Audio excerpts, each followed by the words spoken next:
लोग आए हैं उतने लोग कर लेते हैं। प्रकाश का वेग कितना होता है? पहले का राइट आंसर बता दीजिए। प्रकाश का वेग कितना होता है? बिल्कुल 3 × 108 मीटर प्रति सेकंड होता है। ये राइट आंसर हो जाएगा। और क्वेश्चन नंबर 2 देखिए कि सेकंडों का लोलक वह लोलक है जिसकी समय अवधि कितनी होती है? सेकंडों का लोलक वह लोलक है जिसकी समय अवधि है वो कितनी होती है, ये बताना है आपको। दूसरे का सही आंसर बता दीजिए। कम ही लोग आए हैं क्योंकि अब बिना टाइमिंग के आज लाइव टेस्ट कर रहे हैं। 11:30 का टेस्ट था जो अभी कर रहे हैं। तो जितने भी लोग आए हो राइट आंसर बता दीजिए। ओके, 2 का सही उत्तर क्या हो जाएगा? सुनीता चौधरी जी बिल्कुल सही है। 2 का राइट आंसर सी हो जाएगा, 2 सेकंड होता है। और क्वेश्चन नंबर 3 देखिए कि एक जग के ऊपर किनारे तक पानी 0 डिग्री सेंटीग्रेड से भरा है जिसमें बर्फ का टुकड़ा तैरता है। जिस क्षण बर्फ पिघलता है तब क्या होता है? जल का स्तर बढ़ जाता है, जल का स्तर कम हो जाता है, जल का स्तर अपरिवर्तित रहता है या फिर जल जग से बाहर गिरने लगता है। ठीक है, एक जग है वो पानी से पूरा भरा हुआ है और 0 डिग्री सेंटीग्रेड पे भरा हुआ है। अगर उसमें कोई बर्फ का टुकड़ा हम गिरते हैं तो क्या होता है ये बताना आपको। 3 का राइट आंसर क्या हो जाएगा? सोनू मीना जी बिल्कुल सही है। अंकुर जी, जीतू भाटी जी, तो 3 का सही उत्तर सी हो जाएगा कि जल का स्तर है अपरिवर्तित रहेगा, कोई परिवर्तन नहीं होगा उसमें। और 4 नंबर देखिए कि हरमन होलेरिथ ने अपनी टेबुलेटिंग सिस्टम में पूर्णता प्राप्त की और वह मशीन विकसित की। कौन सी मशीन विकसित की थी? Tabulation engine, analytical engine, sensor tabulator या फिर उपरोक्त में से कोई नहीं। बिल्कुल सी 1 नंबर हो जाएगा टेबुलेशन इंजन। 5 नंबर देखिए कि स्तंभों के कटे अंतों से जल का अवशोषण किस सिद्धांत का खंडन करता है? स्तंभों से कटे अंतों से जल का जो अवशोषण होता है वो कौन से सिद्धांत का खंडन करता है? केशिकात्व सिद्धांत का, सहसंजन तनाव सिद्धांत का, मूल्य दाब सिद्धांत का या फिर अंत शोषणी दाब सिद्धांत का? तो सी हो जाएगा, मूल्य दाब सिद्धांत का खंडन करता है। सी हमारा राइट आंसर हो जाएगा। और क्वेश्चन नंबर 6 देखिए कि जल बिंदुओं के रूप में जल की हानि क्या कहलाती है? जल बिंदुओं के रूप में जो जल की हानि होती है उसको किस नाम से जाना जाता है? वाष्पोत्सर्जन, बिंदु स्राव, वाष्पीकरण या फिर स्त्रवण? तो 6 का राइट आंसर। ओके, जो भी लोग अभी आए हैं उन सभी का वेलकम है। और जैसा कि सभी को पता है 11:30 बजे हमारी क्लास होती है, आज नहीं हो पाई थी। और 9:30 बजे रेडी रहना, 90 क्वेश्चन का टेस्ट होने वाला है आपका। 6 का सही बिल्कुल सही है, बिंदु स्राव हो जाएगा, बी राइट आंसर है। 7 नंबर देखिए कि वायुयान और रॉकेट बनाने के लिए कौन सी धातु प्रयोग में ली जाती है? वेरी वेरी इंपॉर्टेंट क्वेश्चन, बहुत बार पूछा भी जा चुका है। वायुयान और रॉकेट बनाने के लिए कौन सी धातु काम में लेते हैं? सीसा, एल्यूमिनियम, निकेल या फिर तांबा? 7 का सही उत्तर कौन बताएगा? सबसे पहले 7 का सही उत्तर कौन बताएगा? सुनीता चौधरी, ओपी मीना, नंदलाल जी, अशोक कला, पीके जाट, बिल्कुल सही है, बी हमारा सही उत्तर हो जाएगा 7 का। एल्यूमिनियम के बनाए जाते हैं। और 8 नंबर देख लिए कि तारों का जो रंग होता है वो किस पर निर्भर करता है? तापमान पर, दूरी पर, रेडियस पर या फिर वायुमंडलीय दाब पर? तारों का रंग किस पर निर्भर करता है? 8 का सही उत्तर कौन बताएगा? सबसे पहले आप सभी बेल आइकन को प्रेस कर दिया करो ताकि अगर किसी वजह से कभी लाइव टेस्ट थोड़ा लेट हो जाता है तो उसका नोटिफिकेशन आप लोगों को मिलता रहे। 8 का सही उत्तर अशोक कला जी ने सबसे पहले बताया, बिल्कुल सी 8 का राइट आंसर हो जाएगा। तापमान पर निर्भर करता है, ये राइट आंसर है। और 9 नंबर है कि रडार का प्रयोग किस लिए किया जाता है? दिग्बंध पनडुब्बियों का पता लगाने के लिए, रेडियो रिसीवर से सिग्नल प्राप्त करने के लिए, दूरस्थ वस्तुओं की पहचान करना और उनका पता लगाने के लिए या फिर तुल्यकालिक उपग्रह का पता लगाने के लिए? रडार का उपयोग क्यों किया जाता है? 9 का सही आंसर बताइए। 9 का सही उत्तर, रडार का प्रयोग क्यों किया जाता है? सबसे पहले सही आंसर किसका आएगा? पूजा कुमार, बिल्कुल सही है। दूरस्थ वस्तुओं की पहचान करना और उनका पता लगाने के लिए रडार का प्रयोग किया जाता है, तो 9 का राइट आंसर सी हो जाएगा। 10 नंबर देखिए कि प्रकाशीय फाइबर किस सिद्धांत पर कार्य करता है? प्रकाशीय फाइबर जो होता है कौन से सिद्धांत पर काम करता है? अपवर्तन, प्रकीर्णन, व्यतिकरण या पूर्ण आंतरिक परिवर्तन? 10 का सही उत्तर बिल्कुल सही है, पूर्ण आंतरिक परिवर्तन पर काम करता है प्रकाशीय फाइबर, तो डी हो जाएगा सही उत्तर। 11 नंबर देखिए कि रेडियो कार्बन काल निर्धारण किसकी आयु का आकलन करने के लिए प्रयोग किया जाता है?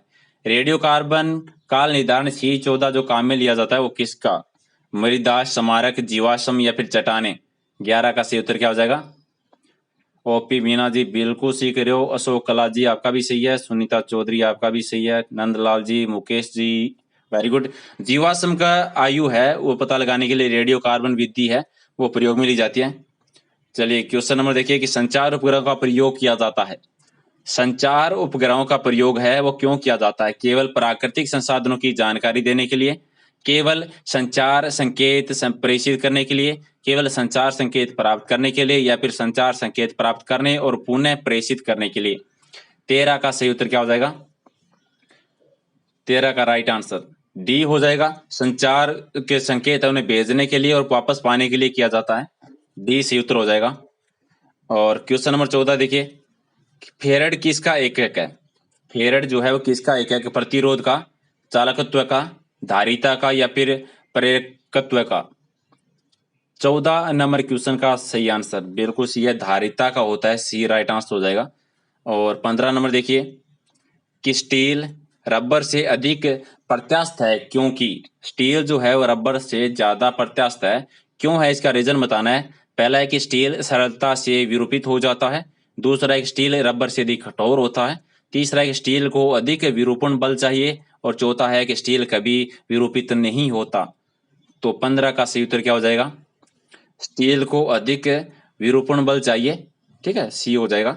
और 16 नंबर देखिए कि चंद्रमा पर कोई अंतरिक्ष यात्री नली की सहायता से नींबू का शरबत क्यों नहीं बना सकता? चंद्रमा पर कोई अंतरिक्ष यात्री है वो नली की सहायता से नींबू का शरबत क्यों नहीं बना सकता? एक नंबर है कि चंद्रमा पर घनत्व के कारण त्वरण कम होता है। चंद्रमा पर कोई वायुमंडल नहीं होता। 3 नंबर है कि चंद्रमा पर नींबू के शरबत का त्वरित वाष्पीकरण हो जाता है या फिर उपरोक्त में से कोई नहीं। तो 16 का सही उत्तर क्या होता है? 16 का राइट आंसर कौन बताएगा? सही बताइए सबसे पहले किसका आएगा? बी हो जाएगा राइट आंसर 16 नंबर क्वेश्चन का कि चंद्रमा पर कोई वायुमंडल नहीं होता। 17 नंबर देखिए कि कोई कण एक समान गति पर कैसा होना चाहिए? कोई कण है वो एक समान गति पर कैसा होना चाहिए? उसका वेग एक समान ही होना चाहिए, उनका वेग एक समान नहीं होना चाहिए, उनका वेग एक समान हो सकता है या फिर वेग रहित होना चाहिए? 17 का सही उत्तर सी हो जाएगा, उनका वेग है वो एक समान हो सकता है। और 18 नंबर है कि वह उपकरण जो ध्वनि तरंगों की पहचान और ऋजुरेखन के लिए प्रयुक्त होता है क्या कहलाता है? जो ध्वनि तरंगों की पहचान करता है और ऋजुरेखन के लिए काम में लिया जाता है वो कौन सा होता है? रडार होता है, सोनार होता है, पुकर होता है या फिर इनमें से कोई नहीं? 18 का सही उत्तर कौन बताएगा सबसे पहले? राइट आंसर जेके की क्लास 9:30 बजे रात को। जोगराज जी बिल्कुल सही है, सबसे पहले आपका 18 का राइट आंसर है वो सोनार हो जाएगा। सोनार से ध्वनि की तरंगों की पहचान की जाती है। 19 नंबर है कि पृथ्वी एक बहुत बड़ा चुंबक है, इसका चुंबकीय क्षेत्र किस दिशा में विस्तृत होता है? ये तो बहुत आसानी से बता सकते हो। पृथ्वी जो है एक बहुत बड़ा चुंबक है, इसका चुंबकीय क्षेत्र है वो किस दिशा में विस्तृत होता है? पूर्व से पश्चिम, पश्चिम से पूर्व, उत्तर से दक्षिण या दक्षिण से उत्तर? 19 नंबर क्वेश्चन का राइट आंसर बिल्कुल सही है। 19 का राइट आंसर है वो डी हो जाएगा, दक्षिण से उत्तर की ओर होता है हमेशा। 20 नंबर देखिए कि प्रकाश के किस रंगों का निर्वात में अधिकतम वेग होता है? वेरी वेरी इंपॉर्टेंट क्वेश्चन, 2 बार पूछा जा चुका है ऑलरेडी पुलिस में कि प्रकाश के कौन सा रंग है वो निर्वात में अधिकतम वेग होता है? नीला, लाल, हरा या फिर ये सभी? तो इन सभी का होता है, तो राइट आंसर डी हो जाएगा। और 21 नंबर देखिए कि किसी वाहन के दृश्यदर्शी दर्पण में किस प्रकार का दर्पण है वो प्रयोग में लिया जाता है? दृश्यदर्शी दर्पण जो होता है किसी वाहन में, किसी गाड़ी में, उसमें किस प्रकार का दर्पण काम में लेते हैं? परवलयिक दर्पण, उत्तल दर्पण, समतल दर्पण या फिर अवतल दर्पण? 21 का सही उत्तर बिल्कुल सही है, उत्तल दर्पण काम में लिया जाता है। बी हो जाएगा सही उत्तर। चलिए क्वेश्चन नंबर 22 देखिए कि हम पृथ्वी के पृष्ठ पर सूर्य का प्रकाश प्राप्त करते हैं, ये प्रकाश है, प्रकाश के किस प्रकार की किरण पुंज है? ठीक है, हम पृथ्वी पर पृथ्वी की पृष्ठ पर है, सूर्य का प्रकाश प्राप्त करते हैं। ये प्रकाश है, प्रकाश के किस प्रकार की किरणपुंज होती है? अपसारी होती है, बेतरतीब होती है, समांतर होती है या फिर अभिसारी होती है? 22 का सही उत्तर क्या हो जाएगा? समांतर होती है। थोड़ा सा क्वेश्चन की लैंग्वेज चेंज है, लेकिन क्वेश्चन बहुत ज्यादा इंपॉर्टेंट है। और क्वेश्चन नंबर 23 बताइए कि धक्का सह प्राय स्टील के बनाए जाते हैं, क्योंकि क्या रीजन है कि धक्का सह जो है वो स्टील के बनाए जाते हैं? और जो भी आए हैं और जो नए आए चैनल पे, वो याद रखिए कि ये साइंस का टेस्ट है, हमेशा 11:30 बजे होता है। आज की कारणवश से भी कर रहे हैं, और 9:30 बजे राजस्थान पुलिस के 90 क्वेश्चन का टेस्ट लाइव होगा, रेडी रहिए सभी। तो 23 का सही उत्तर क्या हो जाएगा कि उनकी प्रत्याशा है वो अधिक होती है। सी राइट आंसर हो जाएगा। जीतू भाई कल्लब दूधवाना मीठा, बिल्कुल सही है सर जी आपका। और 24 नंबर देखिए कि पेंडुलम को चंद्रमा पर ले जाने पर उसकी समय अवधि क्या रहेगी? अगर किसी पेंडुलम को हम चंद्रमा पे ले जाते हैं तो उसकी टाइमिंग क्या रहेगी? उतनी रहेगी, घटेगी, शून्य हो जाएगी या फिर बढ़ेगी? 24 का सही उत्तर क्या हो जाएगा? बढ़ जाएगी। तो डी हमारा सही उत्तर है। 25 नंबर देखिए कि वायुमंडलीय हवा पृथ्वी पर रखी जाती है गुरुत्व द्वारा, पवनों द्वारा, बादलों द्वारा या पृथ्वी के घूर्णन द्वारा? 25 नंबर क्वेश्चन का राइट आंसर ए हो जाएगा, गुरुत्व द्वारा रखी जाती है। और 26 नंबर देखिए कि श्वेत रगत कणिकाएं जो होती है उनकी आयु कितनी होती है? 1 से 3, 1 से 03, 03 से 4 या फिर 0 से 1? श्वेत रगत कणिकाओं की आयु कितनी होती है? 1 से 3 राइट आंसर हो जाएगा। जोगराज जी, पुलिस के टेस्ट, पुलिस की बी और सी पार्ट का 9:30 बजे होता है रात को। करंट अफेयर का 6 से 7 के बीच में होता है, और बी पार्ट का 11:30 बजे। एक दिन में 4 लाइव टेस्ट होते हैं राजस्थान पुलिस के लिए। 27 देखिए कि गुणसूत्रों की संख्या कितनी है? 23 जोड़े, 32 जोड़े, 24 जोड़े या फिर 33 जोड़े? 27 का सही उत्तर। रीजनिंग की क्लास हमने कल से स्टार्ट की थी, लेकिन आज मेरा अनअकैडमी प्लस पर लाइव क्लास है 4:30 से 6:30, तो आज तो मैं रीजनिंग कर नहीं पाऊंगा, लेकिन कल से 4 बजे रीजनिंग करेंगे हम रोजाना। 27 का राइट आंसर क्या हो जाएगा? ए हो जाएगा, 23 जोड़े, बिल्कुल सही है। और 28 नंबर देखिए कि रक्त का पीएच मान कितना होता है? खून का रक्त जो पीएच मान है वो कितना होता है? 7.4, 5.4, 4.4 या फिर 4.7? 28 का सही उत्तर। कितने क्वेश्चन है जीतूराम जी? 90 क्वेश्चन होते हैं। इसमें तो 40 क्वेश्चन है सर जी। आ गए 28 हो गए, 12 और बचे, टेंशन ना लो। 28 का सही उत्तर क्या हो जाएगा? ए हो जाएगा, 7.4 होता है। और 29 देखिए कि जीवों के कार्य के आधार पर कितने भागों में बांटा जाता है? जीवों को कार्य के आधार पर कितने भागों में बांटते हैं? 3, 4, 2 या 6? 29 देखिए ए हो जाएगा, 3 भागों में बांटा जाता है कार्यों के आधार पर। और 30 नंबर देखिए कि ताप का ऐसा ही मात्रक बताइए। कैलोरी, एलपीएम, कैंडेला या फिर केल्विन? ताप का ऐसा ही मात्रक क्या हो जाएगा? केल्विन, डी हो जाएगा सही उत्तर। और 41 नंबर है कि पानी की बूंदों के गोल होने का कारण क्या है? पानी की बूंदों के गोल होने का कारण क्या है? 31 नंबर का सही उत्तर सी हो जाएगा, पृष्ठ तनाव के कारण गोल होती है। और 32 नंबर देखिए कि एक अश्व शक्ति है वो किसके बराबर होती है? 11,000 वोल्ट के, 776 वोल्ट के, उपरोक्त में से कोई नहीं, या फिर 746 वोल्ट के? 32 का राइट आंसर, एक अश्व शक्ति है 746 वोल्ट के बराबर होती है, तो डी हो जाएगा। और 33 नंबर है कि विद्युत धारा को मापने के किस यंत्र का प्रयोग किया जाता है? विद्युत धारा को मापने के लिए कौन सा यंत्र काम में लेते हैं? एनीमोमीटर, अल्टीमीटर, आमीटर या फिर उपरोक्त में से कोई नहीं?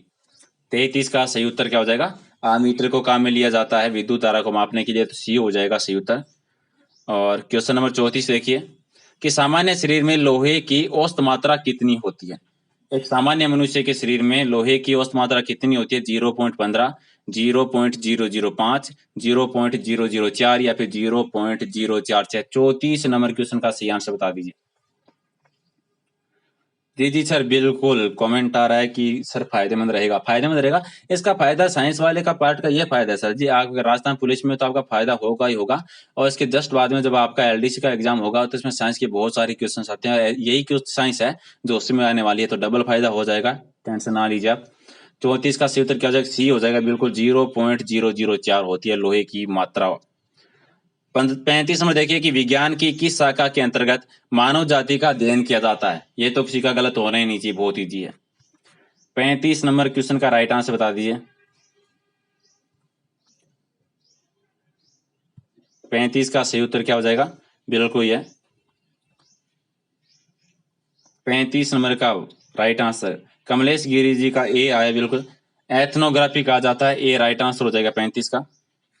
और 36 नंबर देखिए कि पोलियो वैक्सीन के आविष्कारक कौन है? पोलियो की दवाई जो है, वैक्सीन जो है, किसके द्वारा बनाई गई थी? Lead Steiner, John E शोल्क, मैकुलन, Ronald रोज के द्वारा। तो 36 का सही उत्तर क्या हो जाएगा? जॉन ई शोल्क के द्वारा बनाई गई थी। और 37 नंबर है कि निम्न में से कौन सी आदिश राशि नहीं है? चाल, समय, वेग और ऊर्जा। कौन सी आदिश राशि नहीं है? 37 का राइट आंसर क्या हो जाएगा? वेग हो जाएगा। और 38 नंबर क्वेश्चन देखिए कि विटामिन डी का रासायनिक नाम क्या है? विटामिन डी का रासायनिक नाम बताना है। 38 का सही उत्तर सबसे पहले कौन बताएगा?